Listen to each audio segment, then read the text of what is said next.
रामकृष्ण हरी मैत्रिणींनो, मी आज fruit custard बनवणार आहे। त्यासाठी मी घेतले 1 लिटर दूध, 1 वाटी साखर, 3 चमचे भरून कस्टर्ड पावडर, केळीचे तुकडे, सेपाचे तुकडे, डाळिंबाचे दाणे, मोसंबीचे तुकडे, थोडीशी चेरी आणि ड्राय फ्रूट्स।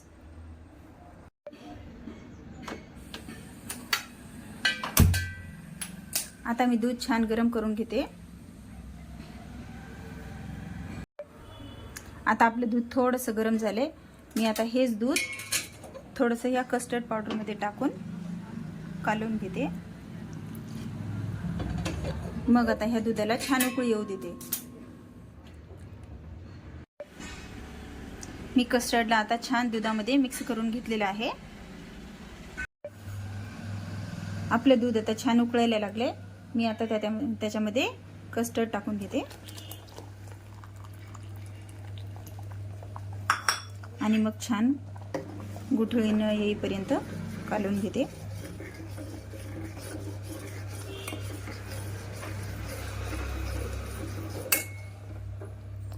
सुरुवातीला त्याला कालवतच राहावं लागते, नाहीतर मग त्याच्यामध्ये गुठळ्या बनतील।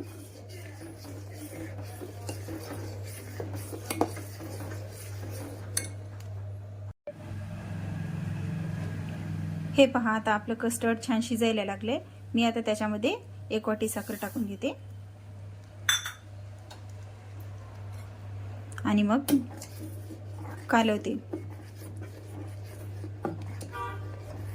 आता मी हे मिश्रण 10 मिनिटं छान शिजून घेते।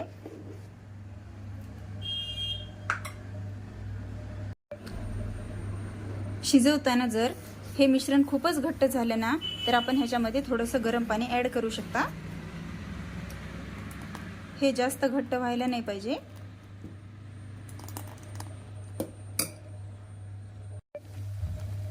आता आपलं मिश्रण छान प्रकारे शिजायले। आता 10 मिनिटं ह्याला मी शिजून घेतले। आता मी गॅस बंद करते आणि मग पूर्ण थंड होईपर्यंत ह्याला वाऱ्याला ठेवते। आता आपलं कस्टर्ड पूर्ण थंड झालेलं आहे। आता मी ह्याच्यात सगळे फ्रूट्स आणि ड्राय फ्रूट्स टाकून घेते।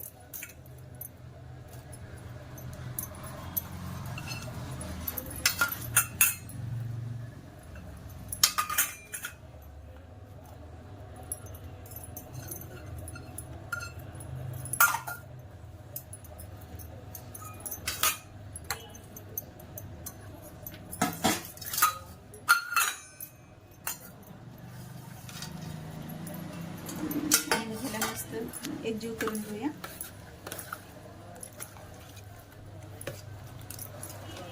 हे पहा, आता आपलं कस्टर्ड तयार झालेलं आहे। आता मी ह्याला अर्धा तास फ्रीज मध्ये ठेवणार आहे। हे पहा, या पद्धतीने आता आपलं कस्टर्ड तयार झालेलं आहे। हे थंडच खायला खूप छान लागते।